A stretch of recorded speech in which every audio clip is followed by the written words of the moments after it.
Hello students, जय हिंद। स्वागत है आप सभी का टीम निष्ठा पर। मैं हूं दीपेंद्र प्रताप सिंह। स्वागत करता हूं आप सभी बच्चों का आज के सेशन में, जहां पर हम एसएससी सीपीओ के प्रीवियस ईयर क्वेश्चन डिस्कस कर रहे हैं। और आज हम डिस्कस करेंगे मैथ्स के 50 क्वेश्चन आपकी 29 जून 2024 के शिफ्ट 3 यानी कि लास्ट शिफ्ट से। ठीक है, तो शुरुआत करते हैं फटाफट से। सबसे पहले ncrtquiz.com, ये एक ऐसी वेबसाइट जहां से आप अपने जीएस को बहुत स्ट्रॉन्ग कर सकते हो। यहाँ पर आपको एनसीईआरटी की चैप्टर वाइज क्विजेज लगाने को मिल जाएंगी, जो कि आपके जीएस में बहुत हेल्प करेंगी। यहाँ पर आपको हिस्ट्री एंड ज्योग्राफी की क्लास 6 से लेकर 12 तक, साइंस क्लास 6 से लेकर 10 तक, पॉलिटी क्लास 9 से लेकर 12 तक, economy art and culture class 11 and 12, और साथ ही साथ आपको यहाँ पर CDS, CAPF, FCAT, CGCAT और अन्य एग्जाम्स के मॉक टेस्ट देने को भी मिल जाएंगे।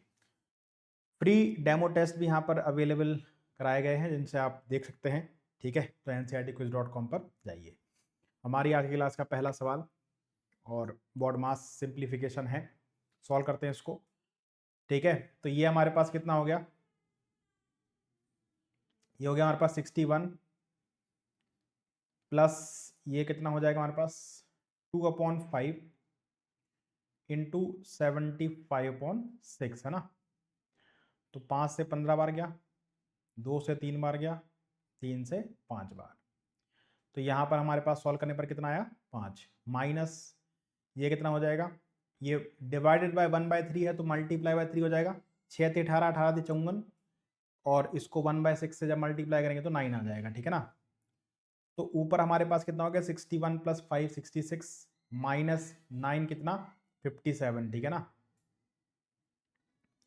ऊपर 57 हो गया। नीचे कितना बचा हमारे पास? 58 में से 37 कितना हो जाए? 21 21 3 से आएगा 7 बार, 7 दूनी 14 और 5 19, नीचे 19 आ गया, ऊपर 57 3 बार कट गया। यानी इस सवाल का उत्तर कितना आ जाएगा हमारे पास? Option number 1। ठीक है, next question number 2। N alloy contains the metal A, B and C in the ratio 2:3:1. Another contains metal B, C, D in the ratio 5:4:3. If equal weights of both alloys are mixed together to form a third alloy, then how much part of metal B is in the new alloy? तो दो alloy है। जो पहला alloy है उसमें ABC है ना, किस रेशो में है? 2:3:1 में है। और जो दूसरा एलॉय है उसमें B, C और D है ना, और किस रेशो में है? 5:4:3। कह रहा है कि if equal weight of both alloys, अगर मैं यहां पर देखूं तो इसमें A कितना है? 2, B 3, C 1। तो अगर मान लेते हैं कि A 2 kg, B 3 kg और C 1 kg है, तो इसका टोटल वेट कितना हो गया? 3 2 5 और 1 6, और इसका वेट कितना हो गया? 12। लेकिन सवाल तो कह रहा है कि दोनों का वेट कैसा होना चाहिए? इक्वल। इसको 12 बनाओ, 2 से मल्टीप्लाई कर दो। ठीक है ना। तो ये कितना हो गया भाई? 4, ये हो गया 6 और ये हो गया 2। अब क्या होगा? ए में मिल जाएगा, बी में मिल जाएगा, है ना। तो जो रिजल्टेंट अलॉय बनेगा उसमें क्या होगा? ए, बी, सी और डी होगा। ए कितना होगा? 4, बी कितना होगा? 6 यहाँ पर है, 5 यहाँ पर है, बी 6 और 5 11। सी कितना होगा? 2 यहाँ पर है, 4 यहाँ पर है, 4 और 2 6। डी कितना होगा? डी 3 ही होगा। यानी टोटल कितना हो जाएगा हमारे पास? 12 ये 12 ये टोटल 24 यूनिट हो जाएगा। ठीक है ना। इसमें बी कितना होगा भाई? बी होगा 11/24। ठीक है, तो ये हमारा आंसर बन जाएगा। एकदम आसान सा सवाल था। ऑप्शन नंबर 4 इस सवाल का उत्तर होना चाहिए। बिल्कुल सही। Question number 3। What is the value of sin x plus sin y into sin y minus sin x upon cos x plus cos y into cos y minus cos x? ठीक है, value put करने की कोई जरूरत नहीं है। एक bracket में a प्लस बी, है ना, ये a माइनस बी, और एक ब्रैकेट में a प्लस बी। तो साइन y को अगर मैं a मानता हूं, a minus B a plus B, तो ऊपर बन जाएगा sine square y minus sine square x। नीचे बन जाएगा cos square y minus cos square x। अब हम सभी जानते हैं कि देखो साइन स्क्वायर थीटा, ये आइडेंटिटी जानते हैं ना, sine square theta plus cos square theta हमारे पास कितना होता है? 1 होता है। तो साइन स्क्वायर वाई को हम लिख सकते हैं 1 minus cos square Y. Sine square X को लिख सकते हैं 1 माइनस कॉस स्क्वायर एक्स। ठीक है, आंसर आता हुआ आपको दिख रहा होगा, cos square Y minus cos square X. ऊपर क्या बन गया, एक स्टेप और लिख देते हैं, 1 minus cos square Y minus 1 plus cos square X. नीचे हमारे पास क्या है, cos square Y minus cos square X. ठीक है, इसमें थीटा की वैल्यू रखने की कोई जरूरत नहीं थी, क्योंकि अगर हम एक्स और वाई को 45 रखते तो 0 आंसर आता। ठीक है, अगर हम 90 रखते तो 1 आंसर आता, फिर क्या आंसर लगाते आप। ठीक है ना, तो ये हमारे पास ऊपर से अगर हम माइनस कॉमा ले लेंगे तो बन जाएगा cos square Y minus cos square X, और नीचे भी हमारे पास है cos square Y minus cos square X.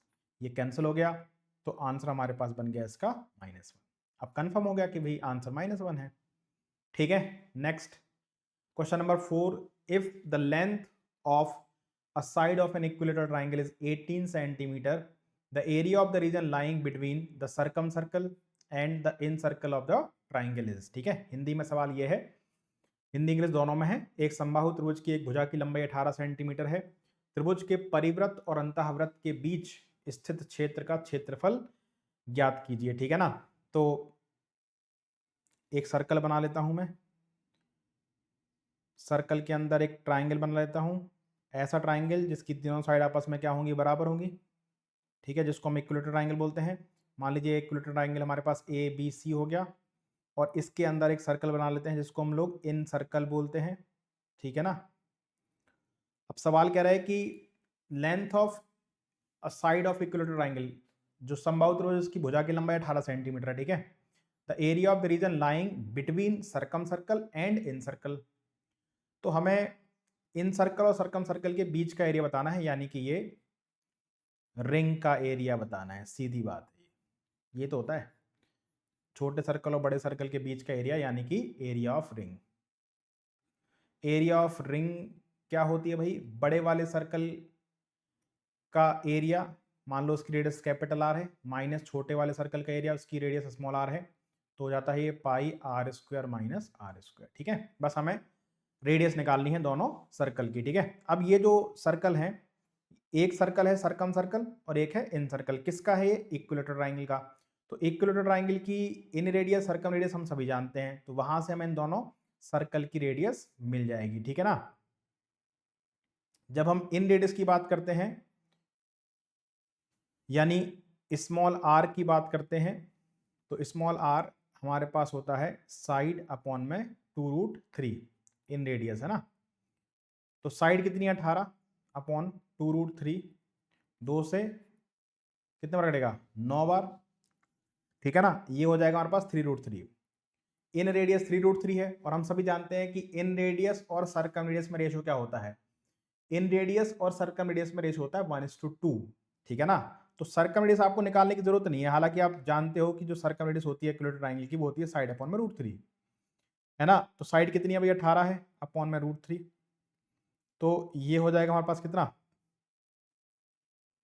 ये हो जाएगा 6√3, है ना। सिंपल सी बात है, इन रेडियस अगर 3√3 है तो उसका दोगुना 6√3 हो जाएगा, जरूरत भी नहीं थी हमें निकालने के लिए, कोई बात नहीं। तो कैपिटल आर आ गया 6√3 और स्मॉल आर आ गया 3√3, तो एरिया क्या बन जाएगा हमारे पास, पाई केवल रखनी पड़ेगी मुझे 22/7 आर स्क्वायर, यानी कि कैपिटल आर 6 का square 36, 36 into 3 108, minus small R square यानी कि 3 का स्क्वायर 9, 9 27। ठीक है ना, तो ये हो जाएगा 22/7 इंटू कितना, 108 में से 27 गया 81 बचेगा। अब ऐसा तो कोई ऑप्शन हमें दिख नहीं रहा है भाई, सब कुछ फ्रैक्शन वगैरह में लिखा हुआ है, देखते हैं। 22 एकम 22, कैरी आ जाएगी हमारे पास 2, और 22 इंटू 8 कितना होता है 176, है ना। तो 178, 178/2/7, ये कितना हो जाएगा 7 दूनी 14, सारे ऑप्शन 2 से स्टार्ट हो रहे हैं। ठीक है, 14 और 3 17, 38, 7 पंचे 35, सभी ऑप्शन में 25 है स्टार्टिंग में, 35 और 3 38, 32, 7 चौक 28, सारे ही ऑप्शन में 254 है, 28 4 32, यानी पूरा सॉल्व करना पड़ेगा सवाल को। ठीक है ना, ऑप्शन नंबर 1 इस सवाल का उत्तर बन जाएगा। ठीक, question number 5, in a sweet 1/3 is sugar, if the price of sugar now is 7/6 of the previous price, what is the effective percentage increase in the cost of the sweet? ठीक है ना, एक मिठाई में 1/3 क्या होती है? चीनी। तो if the price of sugar is 7/6 of the previous price, जो शुगर का प्राइस है, जो अब शुगर का प्राइस है वो पहले का 7/6 है। इसका मतलब अगर पहले 6 रुपए प्रति किलोग्राम चीनी आती होगी तो अब 7 रुपए प्रति किलोग्राम चीनी है। तो what is the effective percentage increase in the cost of the sweet? देखो क्या है, इस सवाल का जो आंसर है मेरे हिसाब से क्या होना चाहिए था, ये सवाल थोड़ा सा गड़बड़ है, ठीक है, क्योंकि मिठाई में केवल चीनी नहीं पड़ती है, बाकी चीजें भी पड़ती हैं, यानी कि केवल चीनी का प्राइस इंक्रीज हुआ है, बाकी चीजों का प्राइस हमें नहीं पता है। तो हम नहीं पता है तो ये मान के चलेंगे कि भाई बाकी चीजों का प्राइस नहीं बढ़ा है, कांस्टेंट है। तो जब कांस्टेंट है तो जो मिठाई का प्राइस है वो तो डायरेक्टली प्रोपोर्शनल हो गया चीनी के प्राइस के। चीनी का प्राइस जितना बढ़ेगा उतना ही स्वीट का प्राइस ही बढ़ जाएगा। तो इसका आंसर ये होना चाहिए था कि अगर 7/6 है, यानी कि पहले अगर 6 रुपए था तो अब प्राइस 7 रुपए है, तो प्राइस 1 बढ़ गया। 1 बढ़ा कितने से? 6 से, यानी कि आंसर आना चाहिए था 16 सही 2/3% या 100 बटे में 50/3 या 100 बटे में 6% भी इसको बोल सकते हैं। लेकिन ये कोई ऑप्शन में दिख नहीं रहा मुझे, ठीक है ना। तो इसलिए नहीं दिख रहा है क्योंकि इसमें जो प्राइस है वो क्वांटिटी के डायरेक्टली प्रोपोर्शनल उनने बोल दिया होगा, ठीक है ना। होगा क्या कि अगर ये आंसर इसका होना चाहिए था, ठीक है, लेकिन जबरदस्ती आंसर उसका दिया नहीं है क्वेश्चन, यानी कि थोड़ा सा गड़बड़ है, ठीक है। इसका मतलब वो ये कहना चाह रहा है कि अगर स्वीट में 1/3 शुगर है, 1/3 शुगर का मतलब क्या है कि रेस्ट मटेरियल और शुगर, इनका अगर हम रेशियो देखें तो 1 kg शुगर है ना, और बाकी 2 kg क्या है? रेस्ट मटेरियल है। 1/3 शुगर है, 3 kg में 1 kg शुगर है ना, तो 3 kg अगर मिठाई खरीदोगे तो उसमें 1 kg क्या होगा? शुगर होगा, यानी कि 2 kg बाकी चीजें होंगी। तो कह रहा है कि यहां पर होना चाहिए the price of sugar now is 7/6 of the previous price, इसके अकॉर्डिंग। तो जो प्राइस है वो क्वांटिटी के डायरेक्टली प्रोपोर्शनल होनी चाहिए थी, ठीक है ना। तो यहां पर कहने का मतलब है कि इसको अगर हम 6 बनाएंगे तो ये भी 6 हो जाएगा, तो 12 kg रेस्ट और 6 kg शुगर, यानी कहने का मतलब ये है कि 18 kg अगर आप मिठाई खरीदोगे तो उसमें जो वेट होगा वो 6 kg किसका होगा? शुगर का होगा, ठीक है ना, और 12 kg बाकी आइटम का होगा। अब क्या रहा है कि शुगर का प्राइस 6 से 7 हो गया है ना, यानी अब यही 12 + 7 19 रुपए का हो जाएगा, है ना।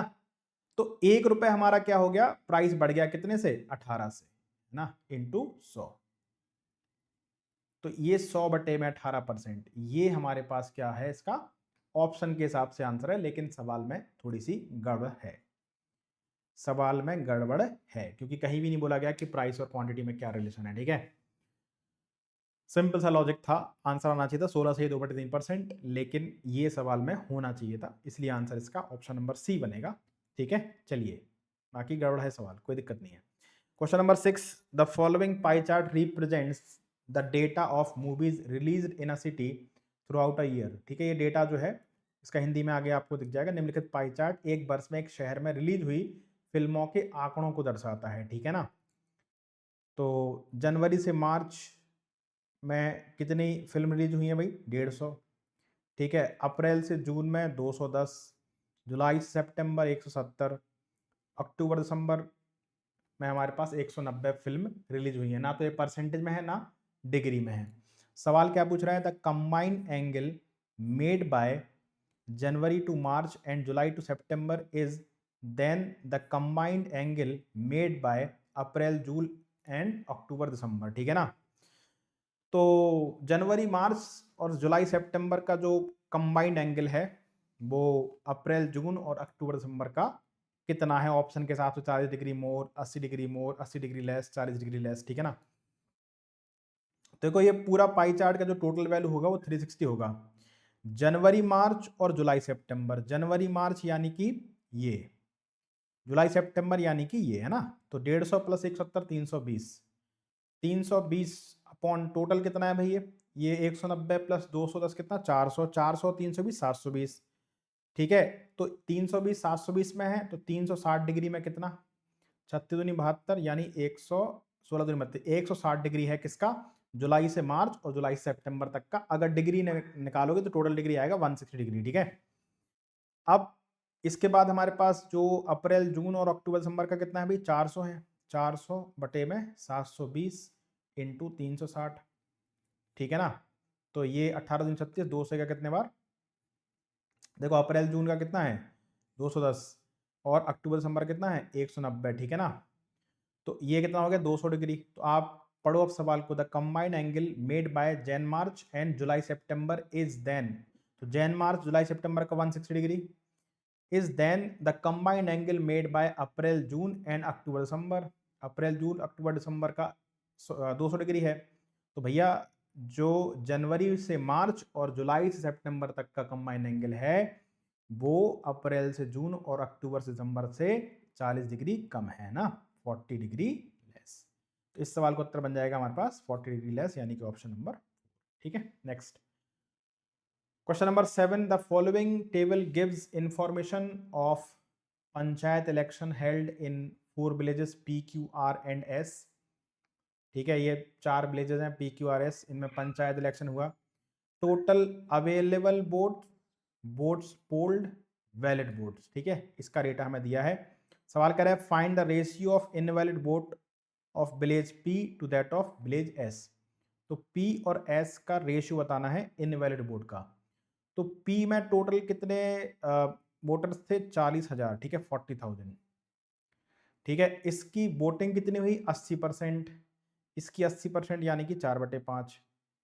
ठीक है, इसमें से वैलिड कितने हैं 90%, यानी इनवैलिड कितने होंगे 10%, यानी 1/10। ठीक है ना, 1 जीरो से 1 जीरो कट गया, 5 से जाएगा कितने बार, 5 × 40, 8 चौको 32, यानी टोटल कितना आ गया 3200 इनवैलिड वोट है पी में। अपॉन क्यू सॉरी एस में टोटल कितने वोटर्स हैं 80,000, 80,000। ठीक है, इसमें 80% वोटिंग हुई यानी कि 4/5। ठीक है, इनटू कितना हमारे पास 85% वैलिड है, तो 15% यानी 3/20 क्या हो गए इन वैलिड हो गए। 20 पंचे 100 यानी कि 2 जीरो कट जाएंगे ना, 8 चौको 32, 3200 से 3200 कट जाएगा, ऊपर बचेगा 1, नीचे बचेगा 3। तो रेशियो क्या बन जाएगा हमारे पास 1:3। ठीक है, next question number 8, simplify the given expression. इस एक्सप्रेशन को सिंप्लीफाई कीजिए। सबसे पहले ऑफ सॉल्व होगा, 7 से 9 बार जाएगा, 9 दूनी 18, 18 9 27, 53 में से 27 घटेगा। ठीक है, नीचे क्या होगा ऑफ सॉल्व होगा, 96 माइनस 31 कितना हो गया, ये 5 और ये 6, 65 यानी 13, 13 दूनी 26, 72 माइनस 26। ठीक है, तो ये कितना हो गया, ऊपर 26 हो गया और नीचे कितना हो गया हमारे पास, 12 में 6 गया, 6 बचा 46, यानी कि 13/23। 2 से काट देंगे, 13/23 इस सवाल का हमारा उत्तर बन जाएगा ऑप्शन नंबर 1। सही है। हाँ, question number 9, a dishonest dealer claims to sell his products at 24% loss and the cost price on the cost price but uses 100 gram weight instead of 200 gram, his profit percentage is. तो dishonest shopkeeper वाले कैसे करते हैं, SP/CP यहाँ पे लिखा। पहला statement, a dishonest dealer claim to sell his product at 24% loss, यानी 100 रुपए के आर्टिकल को 76 रुपए का बेचोगे। लॉस है तो छोटी वैल्यू SP के सामने, बड़ी वैल्यू CP के सामने।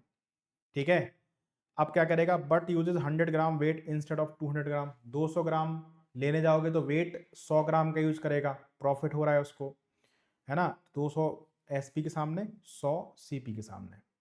ठीक है, 2 बार कट गया, 2 से 50 बार कट गया, 2 से 25 बार, 2 से 38 बार। ठीक है ना, तो 25 रुपए के आर्टिकल को 38 का बेच रहे हो, यानी 13 का प्रॉफिट हो गया, कितने पे 25 पे। परसेंटेज निकालने के लिए 100 का मल्टीप्लाई, यानी 52% हमारा आंसर बन जाएगा। ठीक है, option number 2। Question number 10, x² minus 6x minus 1 is equal to 0, then find the value of x² plus 1/x² minus 8। Algebra है, x² माइनस 6x माइनस 1 बराबर 0। एक काम करो आप, x से भाग दे दो, तो ये बन जाएगा x minus 6 minus 1/x is equal to 0। तो ये हो गया x minus 1/x is equal to 6। तो यहाँ से x square plus 1/x square कितना आ जाएगा भाई, 6 का स्क्वायर करो और 2 जोड़ दो, 38 हो जाएगा। ठीक है, तो यहाँ से यहाँ तक हमारे पास 38 आ गया, इसमें से 8 घटा देंगे तो आंसर कितना आ जाएगा हमारा, 30 आ जाएगा। ठीक है, next question number 11। The side PR of a triangle PQR is extended to S such that QR is equal to RS. Angle PRQ is equal to 86 degree. Then find the value of PSQ. किसको extend किया गया भाई, PR को extend किया गया। ठीक है ना, तो पहले अपन PR ही बना लेते हैं। PR को एक्सटेंड कर दिया मैंने, तो ये P हो गया, ये R हो गया। ठीक है, कहाँ तक एक्सटेंड किया है, S तक, तो PQR ये ट्राइंगल हो गया। ठीक है, डायग्राम इस तरीके से बनाए जाते हैं, पहले एक्सटेंशन वाला बना लो। ठीक है, फिर इसके बाद नाम दे दो। हमने PR को S तक एक्सटेंड किया इस तरीके से कि QR बराबर है RS के, ये दोनों साइड बराबर है। एंगल PRQ कितना है, 86। ठीक है, then find the value of angle PSQ यानी ये वाला एंगल, ये वाला एंगल कितना होगा। देखो बहुत आसान है, किसी भी ट्राइंगल में अगर हम देखें ट्राइंगल QRS में अगर दो साइड बराबर है RS और QR, तो इनके सामने के एंगल ही बराबर, यानी ये थीटा तो ये वाला भी थीटा, और ये इस ट्राइंगल का एक्सटीरियर एंगल है। Exterior angle sum of two opposite interior angle होता है, यानी 2 थीटा इज इक्वल टू 86, तो थीटा कितना आ जाएगा, 43। और अगर एंगल कौन सा पूछ रहा है, PSQ पूछ रहा है, PSQ थीटा ही है, और थीटा की वैल्यू कितनी आ गई हमारी, 43 डिग्री, है ना। तो 43 इस सवाल का उत्तर बन जाएगा। Question number 12, simplify this. Simplify करना है इसको, सबसे पहले क्या सॉल्व होगा, ऑफ, है ना, डिवीजन और ऑफ, फिर यहाँ पर भी ऑफ है। ठीक है, चलो करते हैं। तो ये हो जाएगा 7 21 और 1 22 बटे 7, डिवीजन को मल्टीप्लाई में चेंज करते हैं, 7 एकम 7, 7 4 11, 11 बटे 7 को लिख देंगे 7 बटे 11। 3 इंटू हो जाएगा ये, 3 दूनी 6 और 2 8 बटे 3, ये हो गया प्लस का 2.5 इंटू 2.4, ये डिवीजन को मल्टीप्लाई में चेंज कर दो, 9 और 1 10, 3 बटे 10 हो जाएगा, माइनस का 12। ठीक है ना, तो 3 से 3 चला गया, 7 7 गया, 11 दूनी 22, तो ये 2 हो गया, ये प्लस का 8, ये डेसिमल हटाएंगे यहाँ पर, तो 1 0 आ जाएगा, 25 चौक 100, 4 6 24, 6 3 18, 1.8 माइनस 12। ठीक है ना, तो 8 और 2 10 हो गया, 12 में 10 गया, 2 बचा, है ना, तो प्लस का 1.8 माइनस का 2, यानी हमारे पास पॉइंट कितना आ जाएगा, 2 में से 1.8 गया, 0.2 बचा, 0.2 यानी कि माइनस का 1/5। ठीक है ना, तो माइनस का 1/5 इस सवाल का उत्तर हो जाएगा। Question number 13, 8.16 into 5.35 plus 17.9 minus 19.5 of 1/15 plus 1/5, कुछ भी नहीं है सवाल में, बस कैलकुलेशन है। सबसे पहले ऑफ सॉल्व करते हैं, तो 15 एकम 15 बचा 4, 45, 15 थी 45 यानी 1.3। ठीक है, 1/5 यानी कि 0.2। ठीक है, तो 17.9 प्लस 0.2 हो गया 18.1, इसमें से हम लोग 1.3 हटा देते हैं, 11 में 3 गया 8 बचा, 16.8 हो गया। ठीक है, अब यहाँ पर आप देखोगे तो ये कितना है हमारे पास, 16.8 और ये 8.16 इंटू 5.35। ठीक है, अब क्या करना पड़ेगा, मल्टीप्लाई करना पड़ेगा, और तो कोई ऑप्शन दिख नहीं रहा है मुझे, है कि नहीं, कुछ दिख रहा है। अगर मैं 816 का मल्टीप्लाई 535 में करता हूँ, तो 5 अट्ठे 40, मुझे चाहिए कितने डिजिट के बाद डेसिमल आएगा, 1 2 3 के बाद आएगा, नहीं, और ये एक है 16.8। चलो देखते हैं। ठीक है, और कोई ऑप्शन है क्या, 2 और 2 4, हाँ 0 आ रहा है, तो 3 डिजिट के बाद डेसिमल आएगा, सब में 3 डिजिट के बाद डेसिमल है। इसका यूनिट कितना आ रहा है, 5 छक्का 30 आ रहा है ना, तो वैसे तो 4 डिजिट के बाद डेसिमल आना चाहिए था, लेकिन 0 आ गया तो 3 डिजिट के बाद डेसिमल है, तो अब चारों ऑप्शन में 3 डिजिट के बाद डेसिमल है, ठीक है, तो इसको मल्टीप्लाई करना पड़ेगा।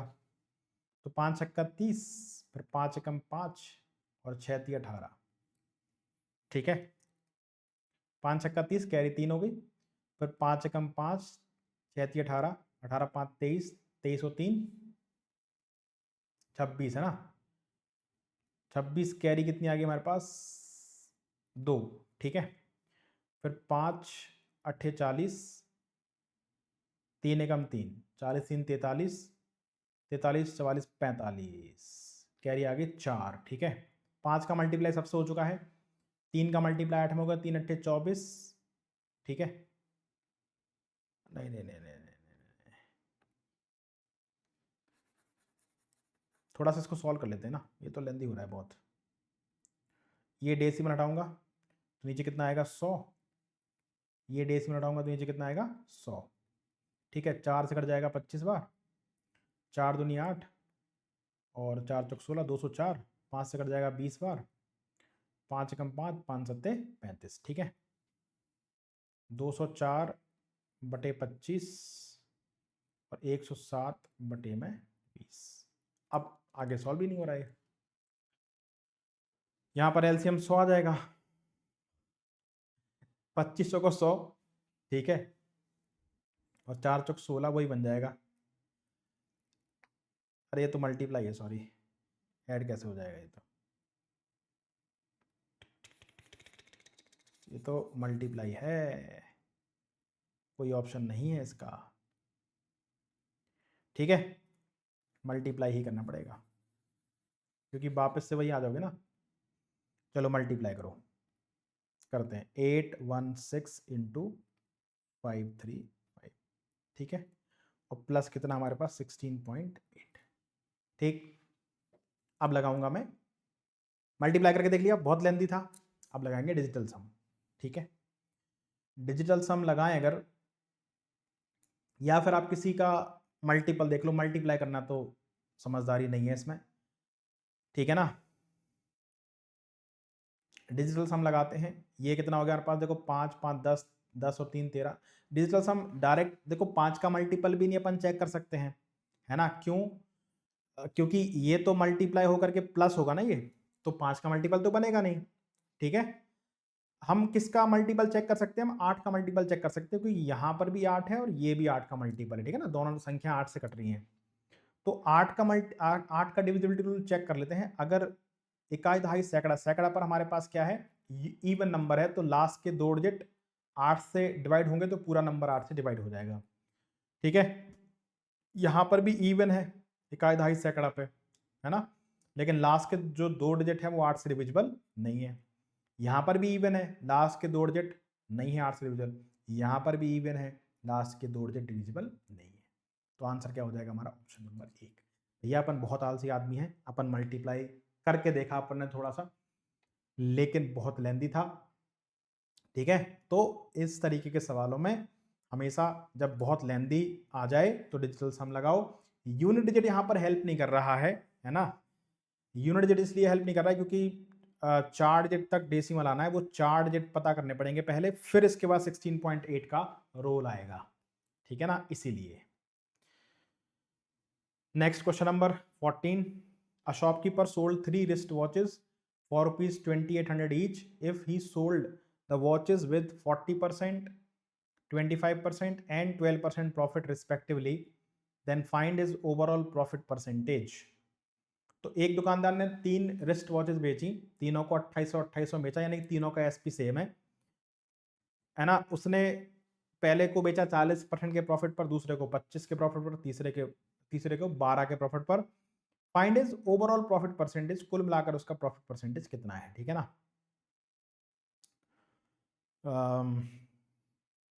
कितना हो गया 27 और 40, 67 ना, चलो देखो, पहली घड़ी का एसपी कितना है भाई 2800, ठीक है, प्रॉफिट परसेंटेज कितना है 40%, यानी 140% की वैल्यू 2800, ठीक है, तो सीपी यानी 100%, तो 2800 डिवाइडेड बाय 140 इंटू 100, है ना, यानी पहले का सीपी कितना आ गया भाई 2000 आ गया। इसी तरीके से दूसरे वाले का भी एसपी कितना है 2800। प्रॉफिट परसेंटेज कितना है 25%। ठीक है, यानी 125% की वैल्यू कितनी है भाई 2800 है, तो 100% की वैल्यू कितनी आ जाएगी 2800 अपॉन 125 इंटू 100। 25 पंचे 125, 25 चौको 100, 5 पंचे 25, 5 छक्का 30, है ना। ये कितना आ जाएगा हमारे पास, ये हो गया देखो 0, 4 छक 24 और 20 हो तो 22, 2240। ठीक है, इसके बाद तीसरा जो था उसका भी एसपी हमारे पास कितना है 2800। ठीक है, प्रॉफिट परसेंटेज कितना है 12%, यानी 112% की वैल्यू कितनी है 2800, तो सीपी यानी 100% कितना आ जाएगा 2800 डिवाइडेड बाय 112 इंटू 100। 4 से काटें, 4 दूनी 8, 4 अट्ठे 32, 25 बार, ये 100 बार, 2500, तीनों का सीपी आ गया 2500, 2000 और 2240। ठीक है ना, तो 2 2 4 2 6 6000, 500, 700, यानी टोटल सीपी कितना आ गया 6740।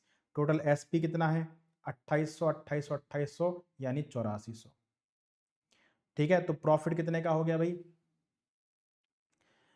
प्रॉफिट हो गया हमारे पास 160, 260 है ना, ये हो गया हमारे पास 8400,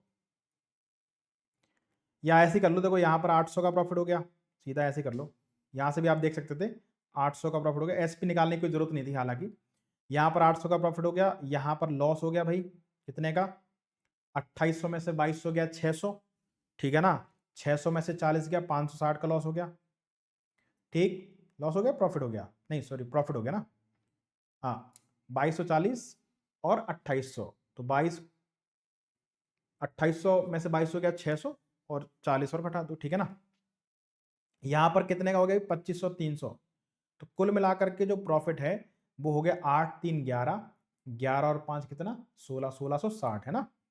ये आप यहाँ से भी निकाल सकते थे कि 8400 में से हम 6740 घटा देते, यहाँ पर 60 बच जाता, और यहाँ पर 13 में 7 गया 6 बचा, है ना, यहाँ पर 1660 रुपए का प्रॉफिट हो जाता है हमारे पास, कितने पर 6740 पर, परसेंटेज निकालने के लिए 100 का मल्टीप्लाई। ठीक है ना, या फिर आप ये कहते हैं कि भाई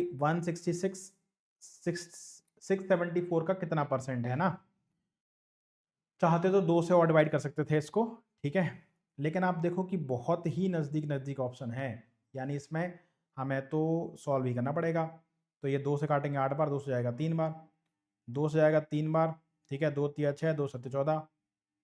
ठीक है, ये हो जाएगा 8300,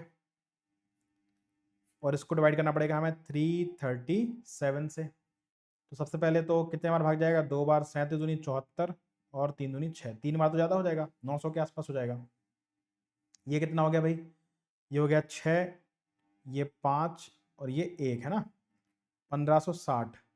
अब कितने बार भाग जाएगा हमारे पास, ऑब्वियस सी बात है ऑप्शन से हेल्प मिल रही है, 4 बार जाएगा, 24 तो आने ही आना है। ठीक है, इसके बाद की कहानी इंपॉर्टेंट है, तो 4 सत्ते 28। अब ये ऑप्शन इस तरीके दे देगा तो क्या करोगे आप, है ना, 4 सत्ते 28, 4 ती 12 और 2 14।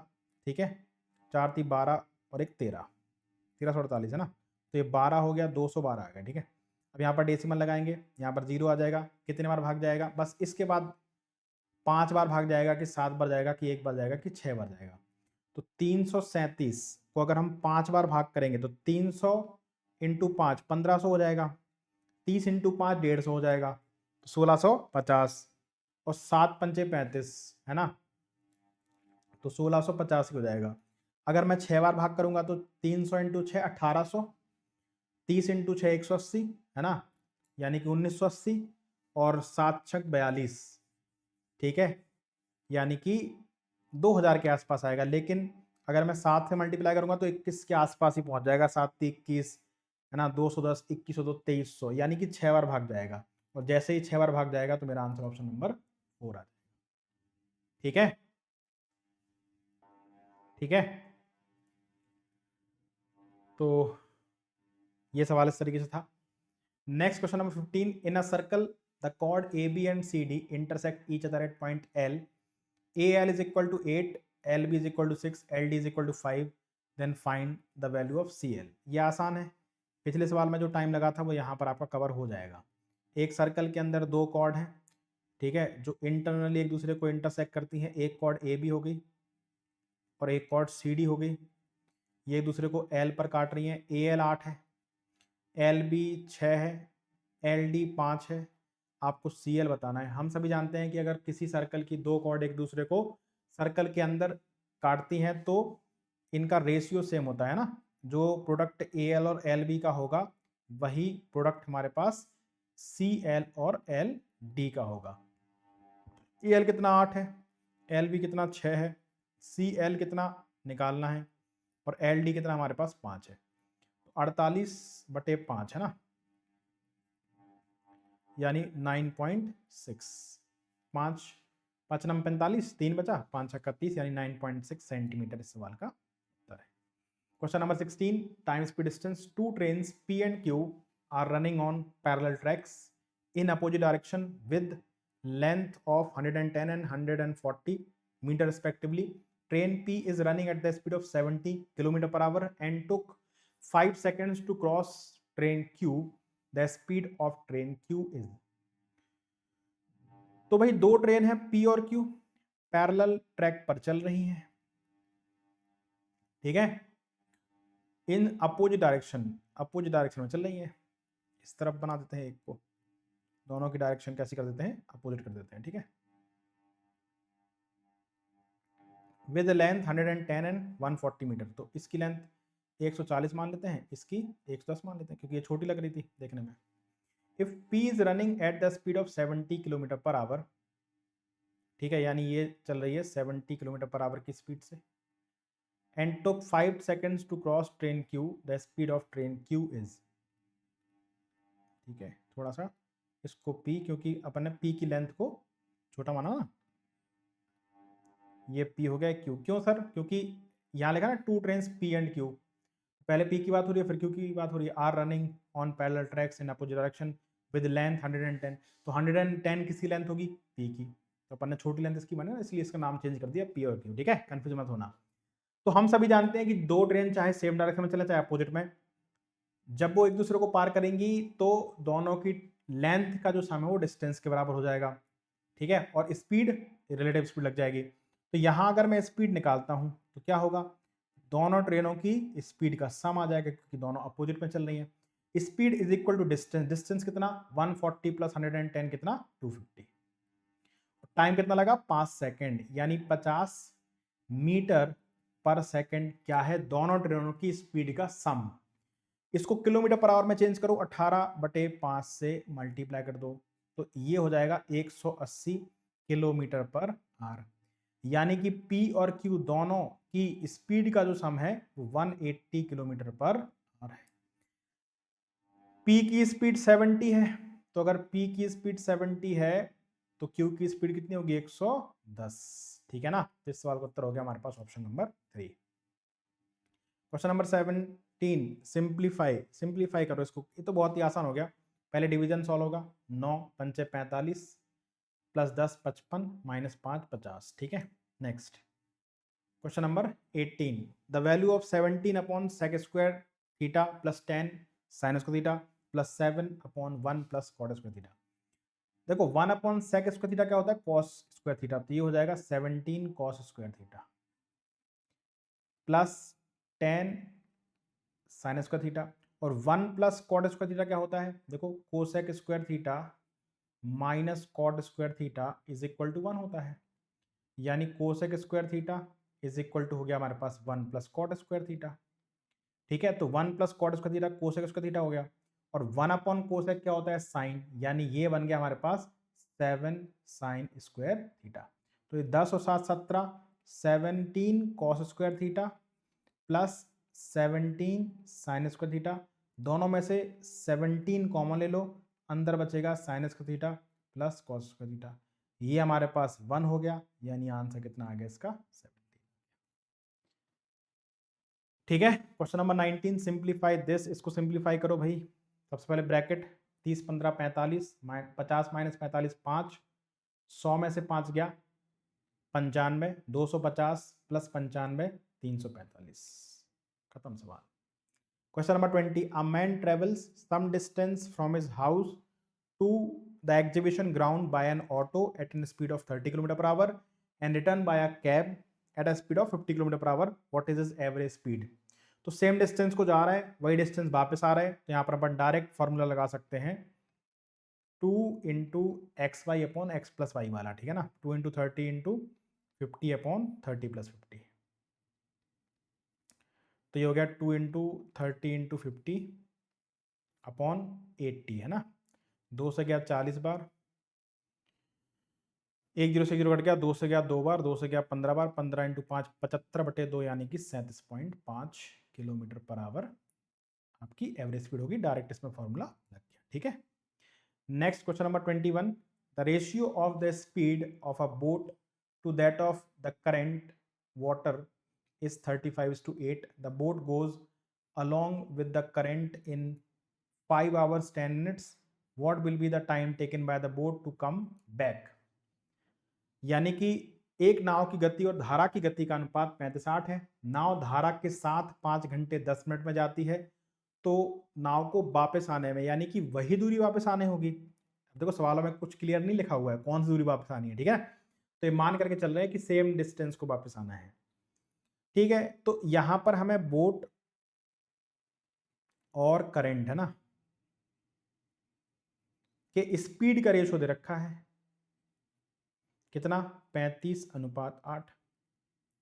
तो यहां से हम डाउन स्ट्रीम स्पीड और अप स्ट्रीम स्पीड का रेशो निकाल सकते हैं।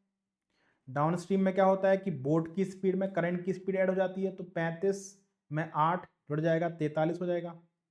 और अप स्ट्रीम में क्या होता है कि बोट की स्पीड में करंट की स्पीड घट जाती है, यानी हो जाएगा 26। दोनों की स्पीड का रेशो मिल गया। अब डिस्टेंस कांस्टेंट है, डिस्टेंस कांस्टेंट है तो स्पीड इनवर्सली प्रोपोर्शनल टाइम के, है ना, कि सेम डिस्टेंस को अगर आप ट्रेवल कर रहे हो तो डाउन स्ट्रीम जाने में 26 लगेगा, ठीक है। सॉरी 27 आएगा ना, ये 26 नहीं 27, 35 में से 8 जाएगा, 35 में से 5 गया 30 बचा और 3 घटा दो ना 27, तो टाइम का रेस हो जाएगा 27 और 43। इसकी वैल्यू में दे रखी है 5 घंटे 10 मिनट, 5 घंटे 10 मिनट यानी कि इतना 6 पंचे 30 और 31/6, ठीक है। तो इसका टाइम कितना है, 27 की वैल्यू 31/6 है, तो 43 की वैल्यू क्या आ जाएगी भाई 31/6 इंटू 27 इंटू 43। कुछ भी कैंसिल होने वाला नहीं है भैया, कुछ भी कैंसिल होने वाला नहीं है। अगर कुछ भी कैंसिल होने वाला नहीं है तो क्या करोगे आप, फिर मल्टीप्लाई करोगे और क्या करोगे ना। तो 31 थी 93 कैरी 9, 31 इंटू 4 124 और 9 133, तो ऊपर तो हो गया 1333। 27 इंटू 6 कितना होता है हमारे पास, ये होता है 6 7 42, 6 दूनी 12 4 16 162। तो अगर हम इसको डिवाइड करते हैं 16 8 128, तो 8 बार तो जाएगा जाएगा, 8 बार जाएगा, यानी ऑप्शन हमारा 4 बन जाएगा, ठीक है। 8 बार तो पूरा पूरा भाग जा ही रहा है, ठीक है, और उसके बाद कुछ मिनट कुछ सेकंड बचेंगे, तो आंसर हमारा ऑप्शन नंबर 4 बन जाएगा, ठीक है। Next question number 22, Ramesh spend 30,000 on Diwali shopping and 45,000 on buying a TV set and the remaining 40% of the total amount he had as cash with him, what was the total amount. तो देखो 30,000 उसने दिवाली की shopping पर खर्च किए, 45,000 रुपए की TV खरीदी, और रिमेनिंग जो बचा है 40% वो उसके पास कैश है। तो 40% अगर बचा है तो खर्चा कितना किया 60%, और 60% जो खर्चा किया है उसमें दिवाली की शॉपिंग प्लस टीवी खरीदी। 45 प्लस 30 75,000, 60% की वैल्यू 75,000 है, तो टोटल अमाउंट कितना था उसके पास 100%, है ना, तो 75,000 अपॉन 60 इंटू 100, तो 20 पंचे 100, 20 थी 60, 25 थी 75 और 25 पंचे 125, 1,25,000, ठीक है ना, option number 3। Question number 23, if 12 people can print 540 identical books in 10 days, then how many more people will be required to print 720 such books in 80 days? तो भाई 12 आदमी 10 दिनों में कितनी बुक प्रिंट कर लेते हैं? 540। उसने हमसे पूछा है हाउ मेनी मोर। हम ये निकाल लेते हैं कि कितने लोगों ने, मान लो x लोगों ने 8 दिनों में कितने प्रिंट कर लिए? 720। हम ये निकाल लेते हैं, ठीक है ना। 18 × 54, 18 × 72, 4 दूनी 8, 2 से गया कितने बार? 5 बार, 3 से गया कितने बार? 4 बार, 4 पंचे 20, यानी x कितना आ गया? 20 आ गया। यानी टोटल कितने लोगों ने प्रिंट किया? 720। उसने पूछा था हाउ मेनी मोर, यानी जो 12 आदमी हैं वो तो पहले रहेंगे ही, 8 आदमी और आ जाएंगे। तो इस सवाल का जो उत्तर बनेगा हमारे पास वो बनेगा 8। ठीक है। नेक्स्ट क्वेश्चन नंबर 24 कह रहा है कि a scalene triangle ABC has two sides whose measures are 3.8 and 6 centimeter respectively. Which of the following cannot be the measure of its third side? तो एक साइड 3.8 है, एक 6 है, मान लो तीसरी x है। तो क्या होती है प्रॉपर्टी? जो कोई भी साइड होगी ट्राइंगल की वो बड़ी होगी बाकी दोनों साइड के डिफरेंस से। डिफरेंस कितना है भाई? 2.2। और छोटी होगी इनके सम से, है ना, यानी 9.8 से। x की वैल्यू 2.2 नहीं हो सकती है, 2.2 से बड़ी होगी। तो पहला हमारा आंसर क्या बन गया इसका? ऑप्शन नंबर 4 बन गया। ठीक है।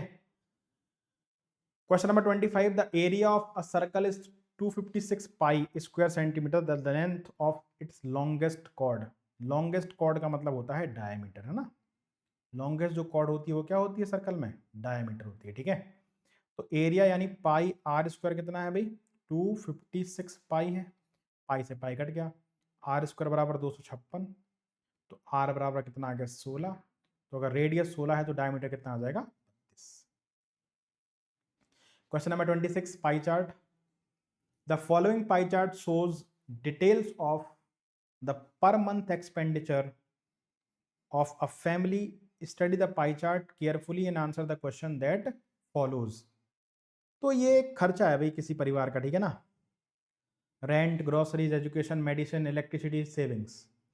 The expenditure on rent, medicine and electricity together is what percentage of the expenditure on groceries and education together? तो भाई रेंट पर कितना है? सबसे पहले रेंट है ना, रेंट पर है 15। ठीक है, रेंट पर हो गया 15। मेडिसिन है ये वाला 12, ये मेडिसिन है ना, एजुकेशन के बाद मेडिसिन ये वाला। और इलेक्ट्रिसिटी कौन सा है? इसके बगल वाला, यानी 10। ये कितना परसेंट है किसका? Groceries and education. ग्रोसरीज कहाँ है भाई? ये है 20। एजुकेशन कहाँ है भाई? एजुकेशन ये है, यानी 45। तो 15, 12, 27, 10, 37, 45 का कितना परसेंट है भाई? ये निकालना है। ठीक है ना। तो चाहो तो पूरा पूरा डिवाइड कर लो, 5 से काट दो, 5 9 45, 5 दूनी 10, 7 दूनी 74, 740/9, तो 9 8 72। ठीक है ना। तो ये दो ऑप्शन गलत हो गए। 9 8 72 कितना बचा? 20। तो 9 दूनी 18, 82 पॉइंट समथिंग, यानी ऑप्शन नंबर 1 इस सवाल का उत्तर हो गया। Question number 27 the quantity of milk in a mixture of milk and water is 4/5 of the volume of the mixture. After adding 1 liter of milk to 5 liter of the mixture, the percentage of water in the mixture is। तो भैया कह रहा है the quantity of milk in a mixture of milk and water is 4/5 of the volume of the mixture. After adding 1 liter of milk to 5 liter of the mixture, तो 5 litre का अगर mixture है तो इसमें मिल्क कितना होगा भाई? Milk होगा 4/5 ऑफ 5 लीटर, यानी 4 लीटर मिल्क है तो पानी कितना है? 1 लीटर। ठीक है, 4 लीटर दूध 1 लीटर पानी, 5 लीटर हो गया हमारे पास। ठीक है, अब क्या किया हमने? हमने इसमें 1 लीटर पानी, 1 लीटर मिल्क और मिला दिया, है ना। तो 1 लीटर और मिला दोगे तो कह रहा है the percentage of water in the mixture. 1 litre आपने मिल्क और मिला दिया, यानी अब हमारे पास मिक्सचर 6 लीटर हो गया भाई।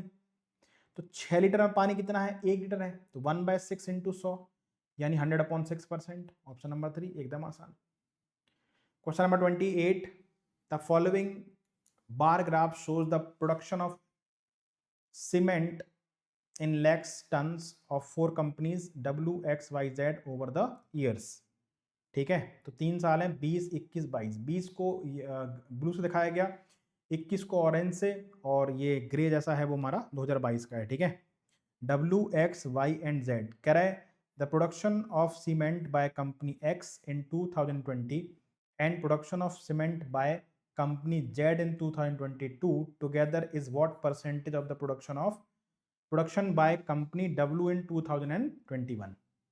तो X ने 2020 में कितना प्रोडक्शन किया भाई? 2020 में किया है 30।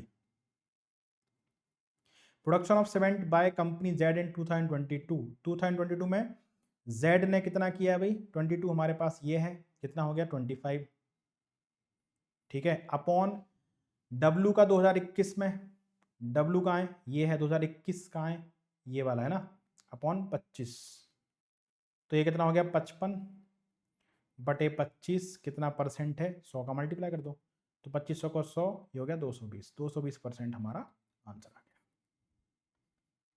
ठीक है, next 29, the value of sine square 15 plus sine square 25 plus sine square 35 plus sine square 45 plus sine square 55 plus sine square 65 plus sine square 75। हम सभी जानते हैं कि अगर a प्लस बी यानी दो एंगल का सम अगर कॉम्प्लीमेंट्री है, यानी a प्लस बी 90 डिग्री है, तो sine square a plus sine square b हमारे पास कितना होता है? 1 होता है ना, क्योंकि b बराबर आप 90 माइनस a रख दोगे तो sine 90 minus theta cos theta हो जाएगा, sine square theta plus cos theta हमारे पास 1 हो जाता है। तो अगर a प्लस बी 90 है तो इसका सम 1 होता है, और अगर इन दोनों का सम 90 होगा तो वैल्यू कितनी होगी? 1 होगी। देखो, साइन स्क्वायर 15, साइन स्क्वायर 75, 75 और 15 90, यानी कितना बनाएंगे? ये 1 बनाएंगे। साइन स्क्वायर 25, साइन स्क्वायर 65, 65 25 90, 1 बनेगा। 35 55 90, 1 बनेगा। साइन स्क्वायर 45 अकेला रह गया। साइन 45 की वैल्यू मुझे पता है 1/√2 इसका होल स्क्वायर, तो 3 प्लस 1/2 यानी कि हमारे पास 7/2 इस सवाल का। ठीक है, इसका आंसर गलत दे रखा है, इसका आंसर होगा C. Question number 30, Sumit and Rajiv working together can do a job in 20 hours whereas Sumit alone can do the same job in 25 hours. In how many hours can Rajiv alone do the job? Sumit और राजीव एक साथ काम करते हुए एक काम को 20 घंटे में पूरा कर सकते हैं, जबकि सुमित अकेले उसी काम को 25 घंटे में पूरा कर सकता है। राजीव अकेले उस काम को कितने घंटे में पूरा कर सकता है? तो सुमित और राजीव मिलकर किसी काम को करते हैं 20 घंटे में, जबकि सुमित अकेले करता है उस काम को 25 घंटे में। एलसीएम हो गया 100, एफिशिएंसी 5 4, तो भाई सुमित की एफिशिएंसी 4 है तो यहाँ पर भी एफिशिएंसी 4 होगी, लेकिन सुमित प्लस राजीव दोनों की एफिशिएंसी 5 है, यानी राजीव की एफिशिएंसी 1 हो गई। तो राजीव जब अकेले काम करेगा तो 100/1 यानी उसे लगेंगे 100 आवर्स। ठीक है, question number 31, find the mean from the following table. इस टेबल का मीन बताना है आपको। ठीक है ना, माध्य ज्ञात कीजिए 2 दशमलव स्थानों तक पूर्णांकित। तो मीन कैसे निकालते हैं भाई? ये हमारे पास x हो गया, ये f हो गया, है ना। तो मीन हमारे पास होता है sigma f into x upon sigma f। Sigma मतलब सम। तो हमें क्या करना पड़ेगा? हमें fx निकालना पड़ेगा। तो 15 दूनी 30 हो जाएगा, ये 18 3 54 हो जाएगा। ठीक है, 21 इंटू 4 84 हो गया, 22 एकम 22 हो गया, 19 पंचे 95 हो गया। ठीक है, 23 एकम 23 हो गया, और 24 दूनी 48 हो गया। अब हम निकालेंगे सिग्मा एफ एक्स और सिग्मा एफ। सिग्मा एफ कितना हो जाएगा? 5 9 10 15 और 3 18। सिग्मा एफ हो गया हमारे पास 18। सिग्मा एफ एक्स निकालते हैं भाई। सिग्मा एफ एक्स क्या हो जाएगा? 8 3 11 5 16, 18 4 22 4 26, कैरी 2, 4 2 6 2 8, 17 2 19, 27 27 और 27 और 8 कितना? 35 है ना, 356। तो मीन हमारे पास बनेगा 356/18। 18 दूनी 36, 18 एकम 18, एक बार भाग जा रहा है, तो ये वाला ऑप्शन गलत हो गया ना।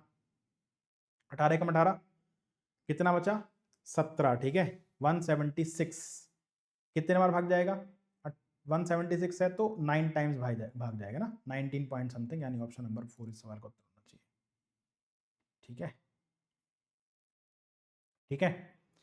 चलिए चलते हैं क्वेश्चन नंबर 32 की तरफ। cos a is equal to 4/5, then what is the value of 8 plus sine a into 3 minus ten A. एकदम आसान है। cos a अगर 4/5 है तो cos थीटा होता क्या है भाई, बेस अपॉन हाइपोटेनस, है ना। तो हम 3, 4 और 5 का ट्रिपलेट जानते हैं, जहां पर 5 हाइपोटेनस हो गया, 4 बेस हो गया, तो 3 क्या हो गया परपेंडिकुलर। तो 8 प्लस साइन ए यानी कि sine theta perpendicular upon hypotenuse 3/5। 3 minus ten A क्या हो गया भाई, टेन थीटा होता है परपेंडिकुलर अपॉन बेस यानी 3/4। ठीक है, सॉरी बेस अपॉन परपेंडिकुलर 4/3 10 है ना। तो ये कितना हो गया, 8 पंचे 40 और 3 43/5, 9 में से 4 गया 5, है ना। अरे क्या है 10A,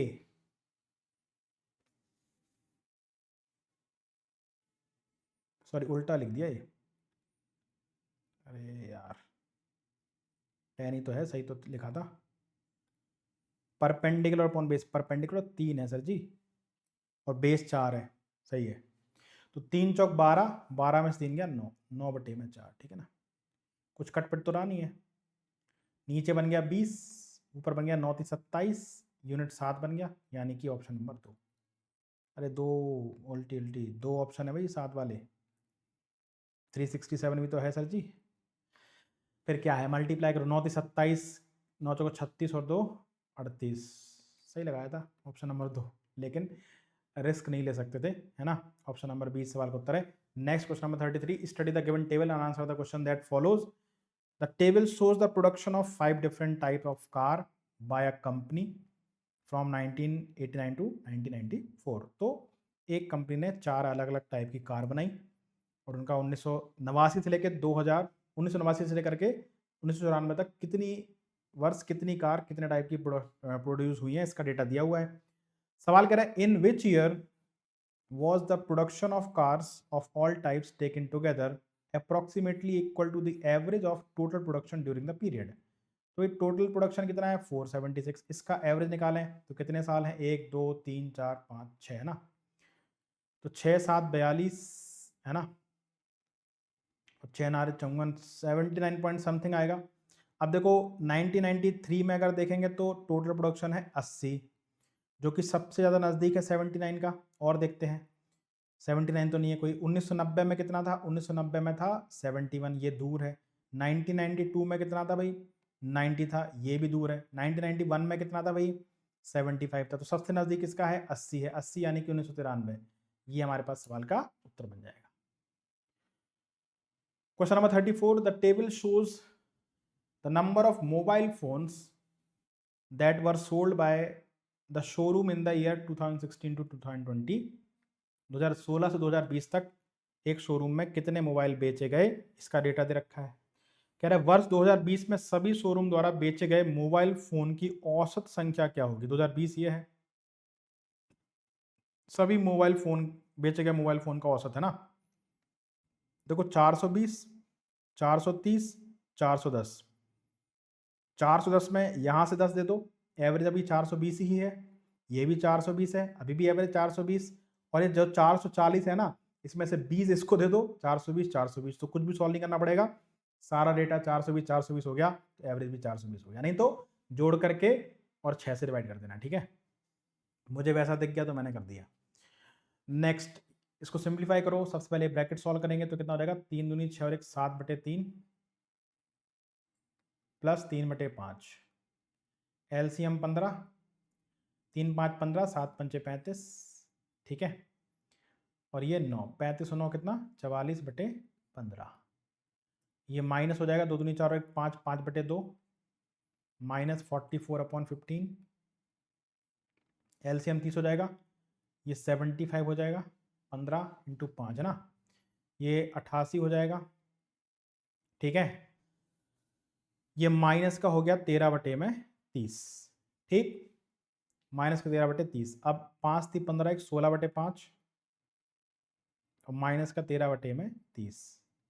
एलसीएम 30 हो गया, 5 छक्का 30, 16 छक्का 96 और ये 13। ठीक है, ये कितना हो गया 96 - 13,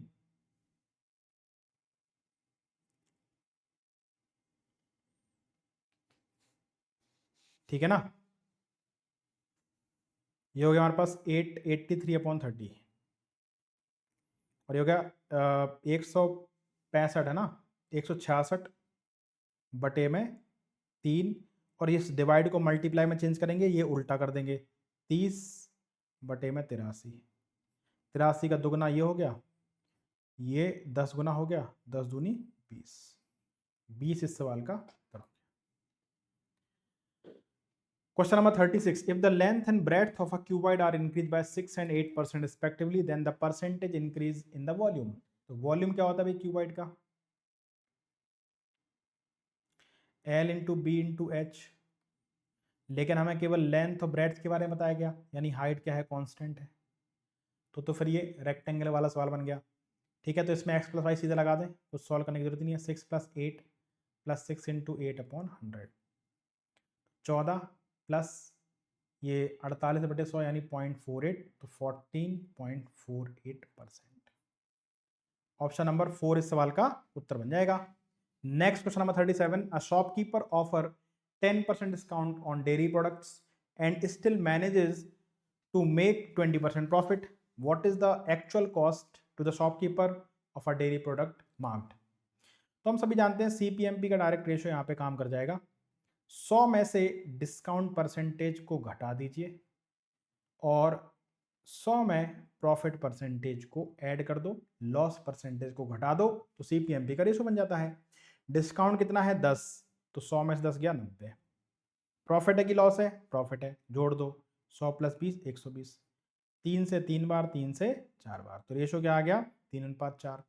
what is the actual cost to the shopkeeper of a dairy product marked 420। 4 की वैल्यू 420 यानी 1 की वैल्यू 105, तो 3 की वैल्यू कितना हो जाएगा 315। ऑप्शन नंबर 4, ठीक है। Question number 38। If a is equal to √2 - 1 की power 1/3, then what is the value of this. देखो ये जो वैल्यू है ना, ये किसकी होती है? अगर मैं a³ - 1/a³ निकालूं तो क्या होता है a - 1/a का होल क्यूब और प्लस का 3 × a - 1/a होता है, ठीक है ना। अरे भाई a - 1/a का होल क्यूब क्या होता है? ये होता है a³ - b³, ठीक है ना, -3ab × a - b, ये होता है। इसमें ये कट जाता है, तो इसकी वैल्यू अगर निकालूं तो ये माइनस से जा करके प्लस हो जाएगा ना, तो यही तो बन जाएगा, ठीक है ना। तो यानी इसकी जगह पर मैं क्या लिख सकता हूं, इस पूरे की जगह पर लिख सकता हूं भाई a³ - 1/a³। अच्छा, अब a कितना हमारे पास है? a है √2 - 1 की पावर 1/3, तो a³ कितना हो जाएगा? a³ हो जाएगा √2 - 1, है ना। तो 1/a³ हमारे पास कितना हो जाएगा भाई? ये हो जाएगा √2 + 1, ठीक है ना। तो बस आंसर निकाल लो। तो a³ √2 - 1 माइनस √2 + 1 माइनस √2 - 1, ठीक है ना, ये कट गया, तो -2 इस सवाल का हमारा उत्तर बन जाएगा, ठीक है। Question number 39।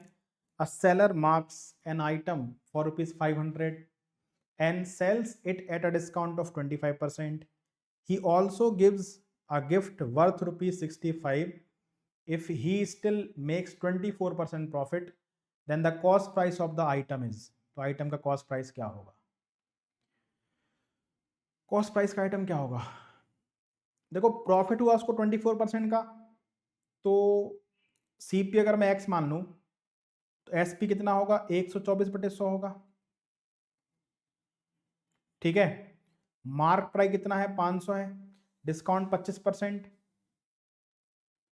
1/4 का डिस्काउंट कितना हो गया, 3/4 हो गया, और इसमें उसने 65 रुपए का क्या दे दिया, गिफ्ट भी दे दिया। तो ये हमारे पास क्या हो गया, ये सेलिंग प्राइस हो गया कि एमपी पर इतना डिस्काउंट दिया और 65 रुपए और कम कर लिए, ये भी सेलिंग प्राइस है, दोनों बराबर होने चाहिए। ठीक है ना, तो 3 से काटें तो 4 से काटें, 4 × 12, 4 × 4, 4 से कट जाएगा 25 बार।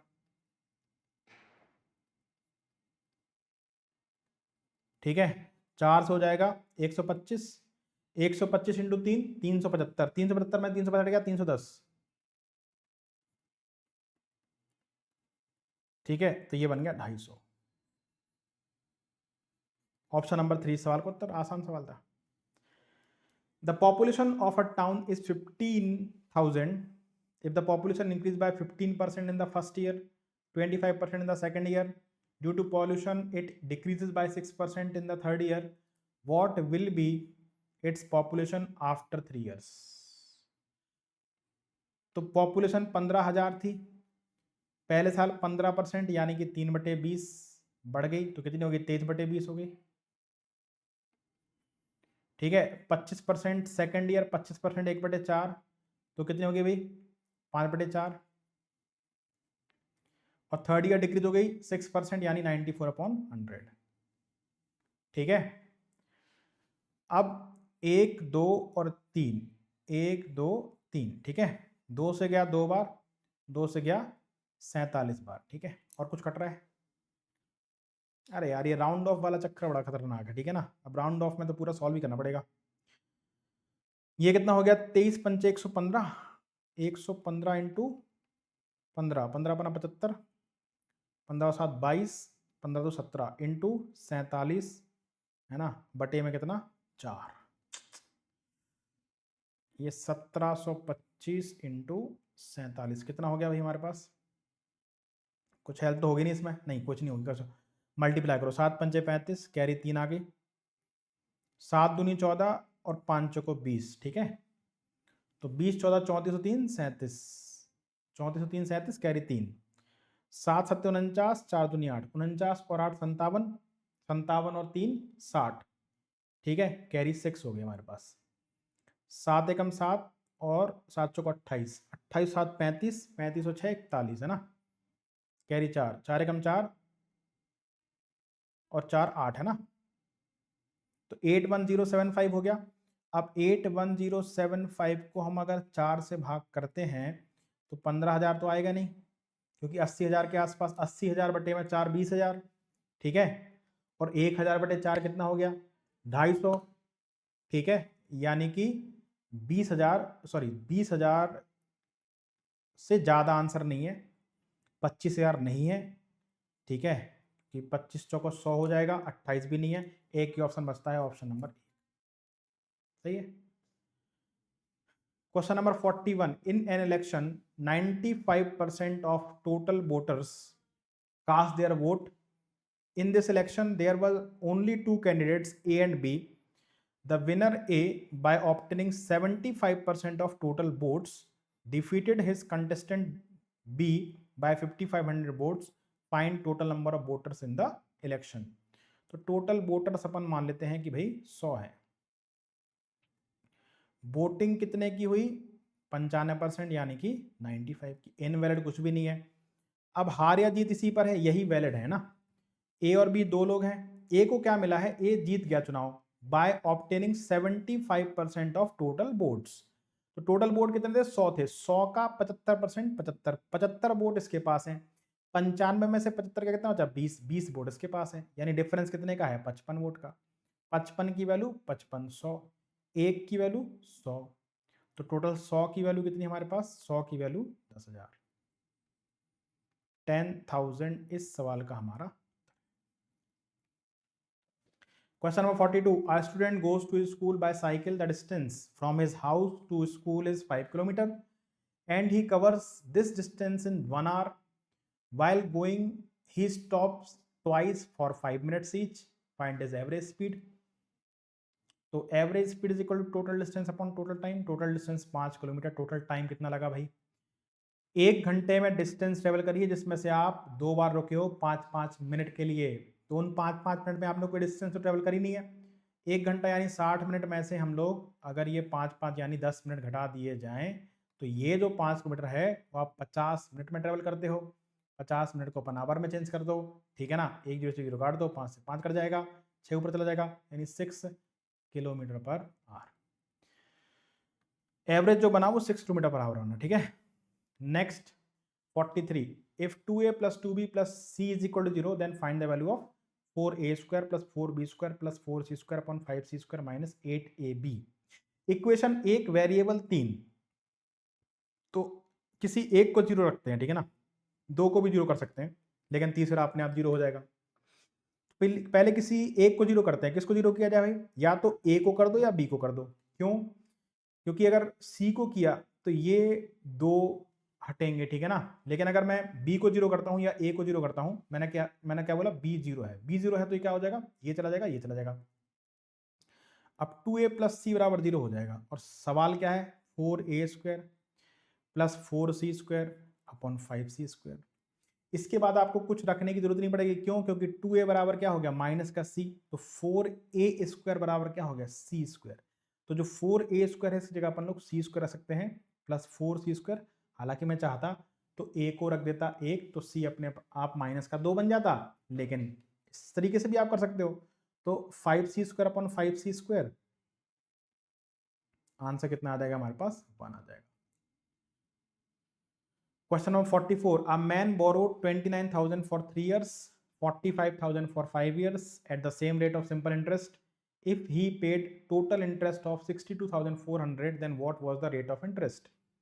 तो ये जो 62,400 रुपए है, हिंदी में भी है, एक व्यक्ति ने साधारण ब्याज की समान दर पर 3 वर्षों के लिए 29,000 और 5 वर्षों के लिए 45,000 रुपये उधार लिया। यदि उसने कुल 62,400 रुपये ब्याज का भुगतान किया हो तो ब्याज की दर क्या थी? यानी ये जो 62,400 रुपये हैं, ये 29,000 का 3 साल का ब्याज है और 45,000 का 5 साल का ब्याज है, दोनों का सम है। तो 29,000 का 3 साल का ब्याज इतना हो गया, 45,000 का 5 साल का ब्याज इतना, इज इक्वल टू 62,400, ठीक है। 2 जीरो से 2 जीरो गए, 2 जीरो से 2 जीरो गए, ये 870 आर हो गया और ये 225 आर हो गया, बराबर 62,400। तो ये 5 हो गया, 7 और 2 9, 8 2 10, आर बराबर 62400 है।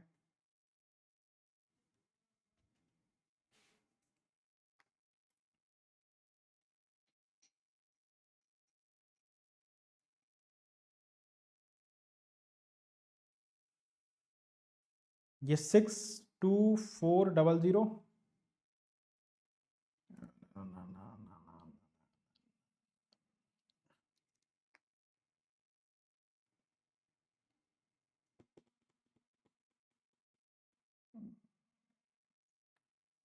29,000 ना, ये 29,000 का 3 साल का 8% का ब्याज, 45,000 का 5 साल का 8% का ब्याज, बराबर 62,400 रुपये, ठीक है ना। सही तो था, 2 जीरो से 2 जीरो कट गए, 0, 27 की 7, 6 और 2 8, ठीक तो था, ये भी सही था। 5 पंचे 25, 20 और 2 22, 225, 62,400 है ना। ये 5 हो गया, 7 और 2 9, 8 2 10, तो आर बराबर हो गया भाई 62400 अपॉन 1095 इंटू, परसेंटेज निकालना 100 का मल्टीप्लाई कर दो, ठीक है ना। नहीं नहीं, ये तो परसेंटेज में ही आ रहा होगा। अरे अरे अरे अरे, अरे। ये 0 भी तो आएगा भैया, 0 भूल गए नहीं, 0 भूल गए।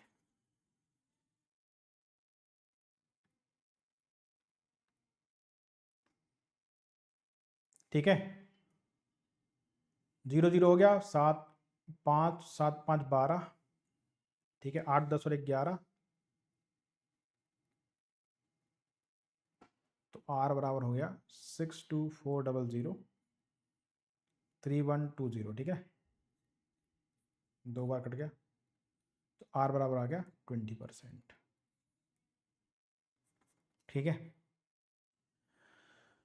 Question number 45, if the radius of a sphere is increase by 20%, then find the percentage increase in its volume. 20% कितना होता है, 1/5, यानी रेडियस 5 से क्या हो गई 6, तो वॉल्यूम क्या होता है अभी 4/3 पाई आर क्यूब, है ना, 4/3 पाई तो कांस्टेंट है, तो volume directly proportional r cube, तो 5 का क्यूब 125, 6 का क्यूब 216, 125 से 216 कितना हो गया 91, है ना,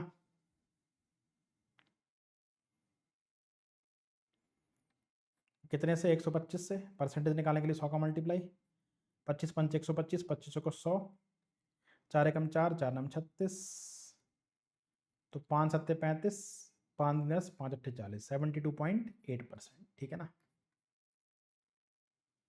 question number 46, the ratio of the slant height and the height of the cone is 4:3.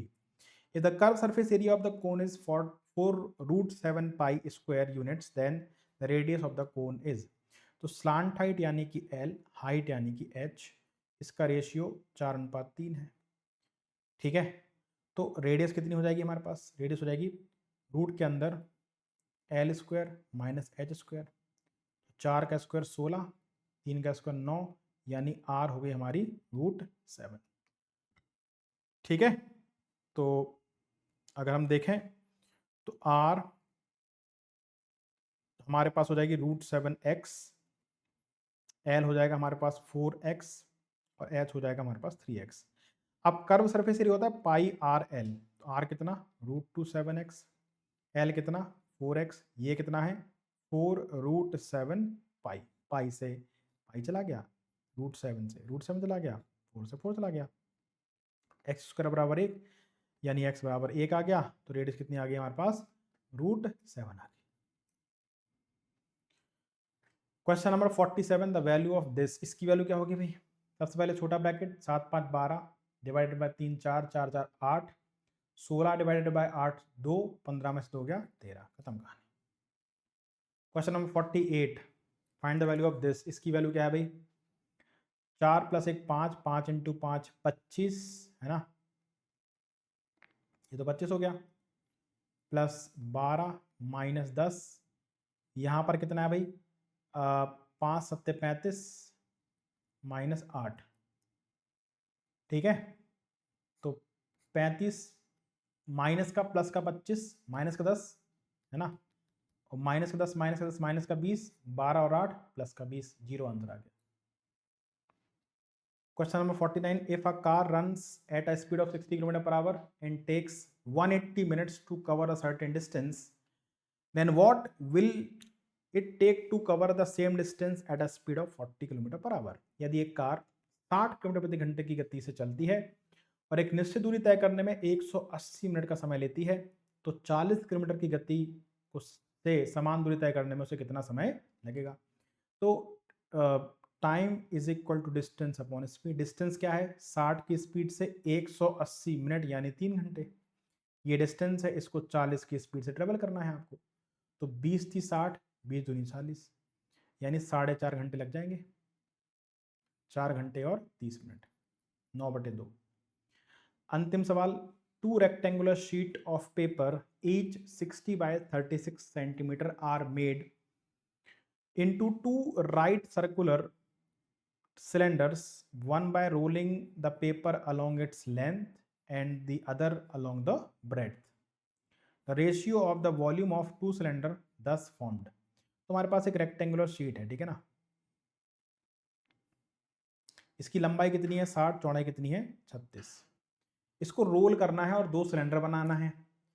1 bye rolling along its length, length के अलोंग रोल करना है, ठीक है, यानी इस तरीके से रोल करेंगे हम लोग लेंथ के अलोंग। तो लेंथ के अलोंग रोल करेंगे तो क्या बन जाएगा, ये बन जाएगा हमारे पास इस तरीके से।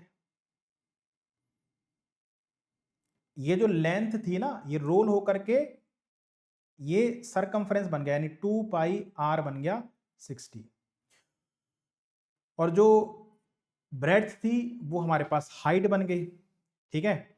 और दूसरा, जब हम ब्रेड्थ के अलोंग इसको रोल करेंगे तो इस तरीके से डायग्राम बन जाएगा ऐसा, जिसमें हाइट हो जाएगी 60 और ये जो 2 पाई r है ये बन जाएगा 36, ठीक है ना। तो यहां से अगर हम r निकालें तो कितना आ जाएगा, ये 30 बार काट दो तो 30 बटे पाई यहाँ पर r आ गई। यहाँ पर r निकालेंगे तो कितना आ जाएगा, 2 से जाएगा 18 बार, 18 अपॉन पाई आ जाएगा। इसका वॉल्यूम, दोनों के वॉल्यूम का रेशो बताना है, ठीक है ना। तो इसका वॉल्यूम कितना हो जाएगा, पाई r स्क्वायर यानी 30 into 30 upon pi into pi into H, H कितना 36, ठीक है। और इधर वॉल्यूम कितना होगा, पाई r स्क्वायर यानी 18 into 18 upon pi into H यानी कि 60। तो देखो पाई से पाई कट गया, ये वाला पाई, ये वाला पाई, ये वाला पाई, ये वाला पाई कट गया, ठीक है। 30 दूनी 60, 2 से गया 18 बार, 18 से 18 कट गया, तो देखो कितना आ रहा है, 30 बटे 18 आ रहा है, यानी कि 6 पंचे 30, 6 3 18, तो रेशो कितना आ गया, 5 बटे में 3 आ गया, ठीक है। तो ये आपका क्वेश्चन नंबर 50 का आंसर हो गया, ऑप्शन नंबर बी। तो ये थे आपके 50 क्वेश्चन, और इसी के साथ हमारा सीपीओ का प्रीवियस ईयर क्वेश्चन की सीरीज थी वो आपकी जो 9 शिफ्ट थी उनका डिस्कशन कंप्लीट होता है। मिलेंगे नेक्स्ट सेशन में, till then take care, bye bye, जय हिंद, वंदे मातरम।